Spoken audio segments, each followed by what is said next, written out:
My name is Dr. Françoise Wilhelmi de Toledo. I'm the head of the research department of the clinics Buchinger Wilhelmi in Überlingen in South Germany and in Marbella in South Spain. We have 100 years experience with therapeutical fasting, medically supervised with a whole setting away from home, where a multidisciplinary staff take care of the fasting persons. Of course, many people ask us, is fasting good in times of coronavirus? The question is not easy. Of course, in the last decades and in our 100 years of experience, clinical experience, we have seen so many and discovered so many effects, positive effects on immunity. Fasting is enhancing immunity. Fasting is causing a metabolic switch. This means that you go from eating the food from outside, which is mainly the fuel glucose, which is fueling your cells, to the fat, endogenous fat. In your adipose tissue, everybody knows where the fat is, and this fat is taken as a new fuel.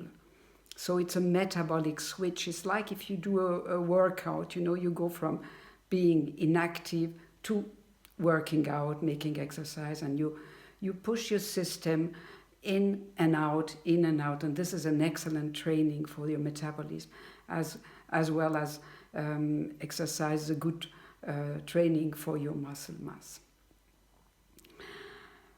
Fasting is causing also the activation of autophagy, which is putting your cells and your tissues in a self-repair mode.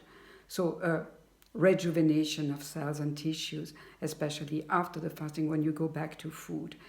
Then fasting is also diminishing the metabolic and the oxidative stress, diminishes inflammations, causes a metabolic reset. So, your blood pressure tends to normalize, your weight diminished, your abdominal circumference diminished, and you improve your glucose and lipid status, which is excellent for diabetes type 2. Of course, all these good effects, and I was forgetting one, it lifts the mood, which of course in this time where you are living the corona crisis is extremely necessary, because anxiety is probably one of the main features of this time. But you can, with an intelligent nutritional strategy, enhance your mood. So should be theoretical ideal to fast. But the coronavirus is a guy nobody knows, not even the expert. Our body seems not to know him.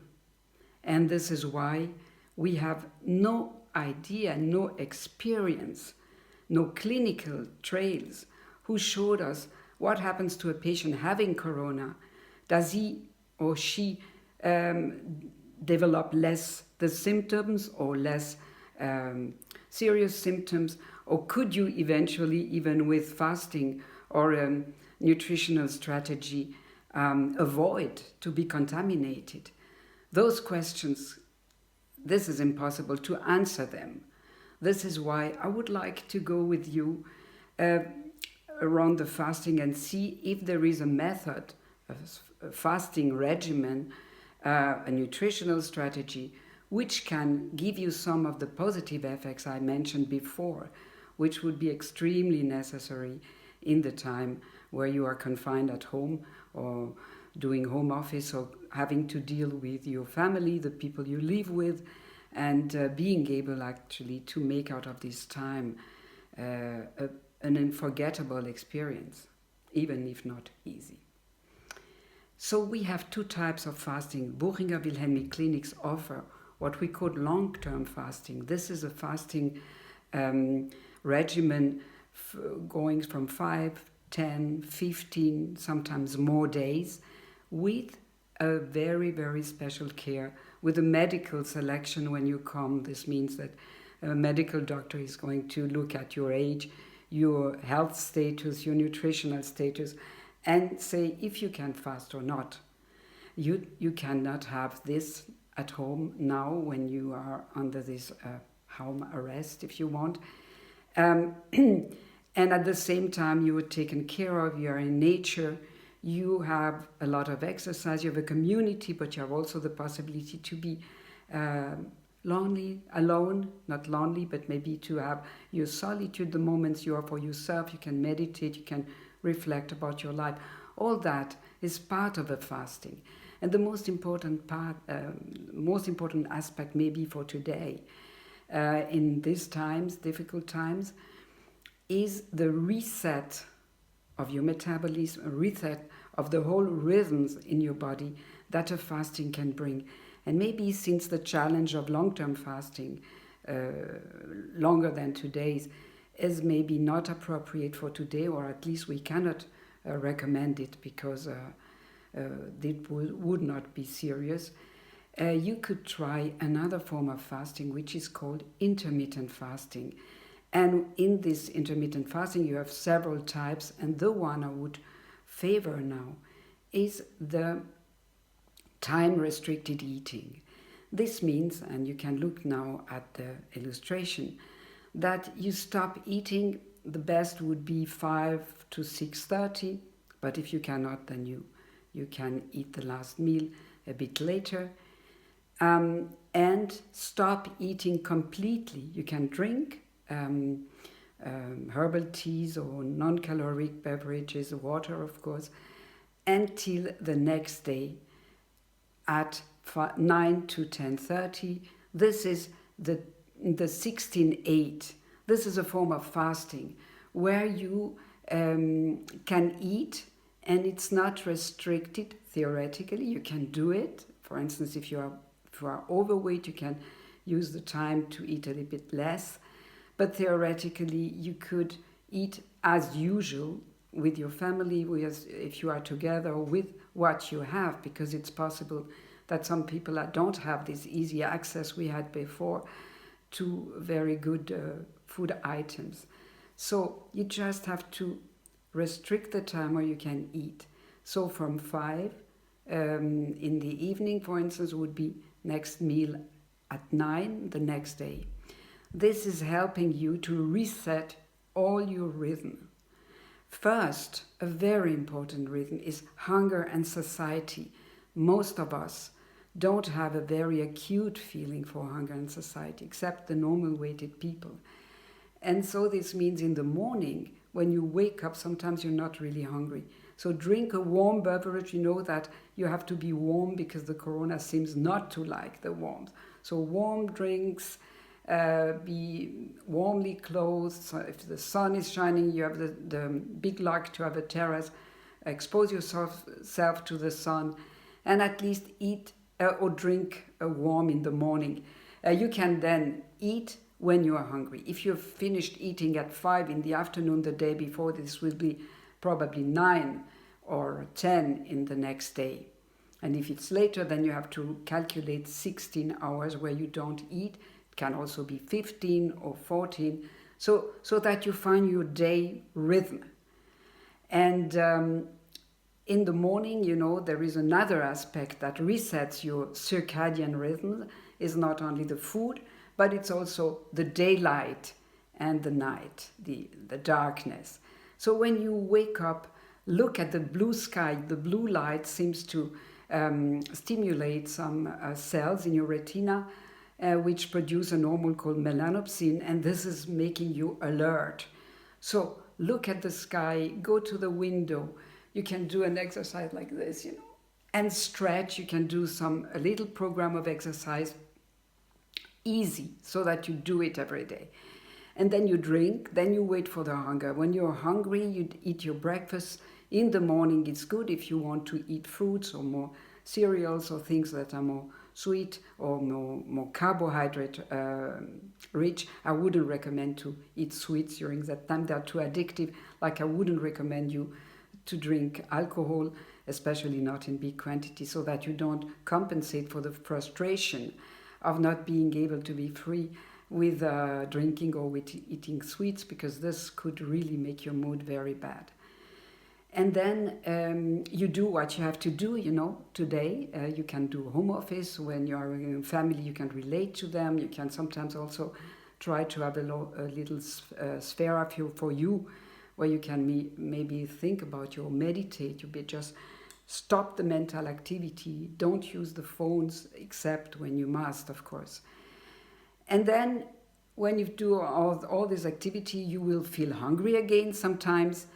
And maybe it will be at noon, or it will be more in the end of the afternoon, so that you can eat again. And this can be your main course, your main dinner or lunch, it depends.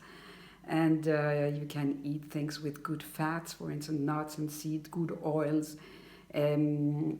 vegetables, salads, cereals like rice or toasts, or of course some proteins. Animal proteins, maybe some salmon, some eggs, if you have some good ones.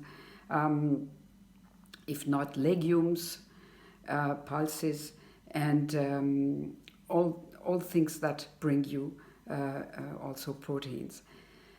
And then you will have a time in the evening where you can maybe do some exercise. Before you go to bed, you can do some yoga.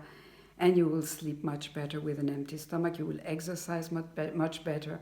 And if before going to bed you say, oh, it would be nice to have something to eat now, then you can say, okay, just wait until tomorrow. And so you look forward for the next day. I look forward for my breakfast. I look forward for the next day. This is doing something with your mood. You'll sleep better. You will maybe dream better. And you will cope better with anxiety. And in the next morning, you find it, you do your rhythm again. And of course, if you are a family, you have to see how this is possible. But maybe some of the relatives will feel like doing the same. And the time-restricted eating is a very good training of your metabolism. You can really feel alert. And of course, when your metabolism switch on and off, this is good. You produce ketones, you activate your cleaning machine, you diminish inflammation. So you have part of all the effects we have described for the fasting.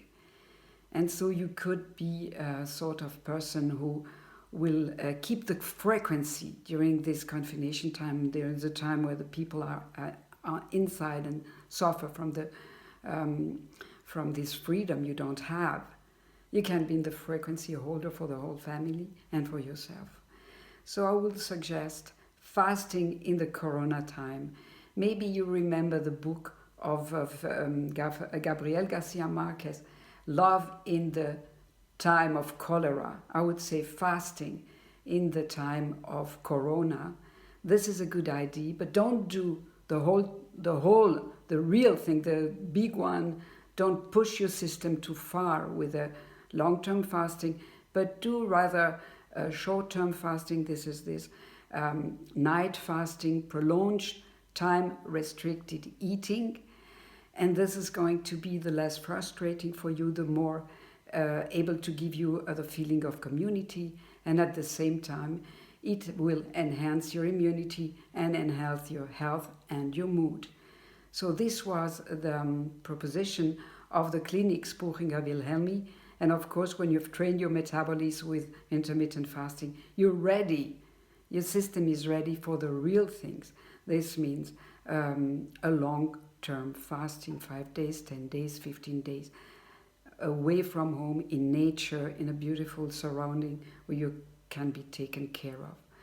So we are all waiting for that moment, and I wish you all the best. Do something out of it. You know, we are in the Lent time.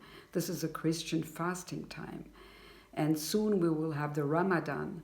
So all these invitations of religions we might not follow anymore. We might not be concerned anymore by them. But still, in these moments where we are existentially challenged, maybe you come back to wisdoms, the big wisdoms of our tradition, of other traditions, to the meditation and maybe listen to the Pope if you are a Christian. He gives every day a wonderful message. Prepare yourself for Ramadan if you are Muslim. And if you are nothing, no religion, or no religious person, then maybe we can help you with our little advice and with our guidance, our accompaniment, and with our best feelings for you and for us all. We all sit in the same boat. We'll see you, I hope, very soon.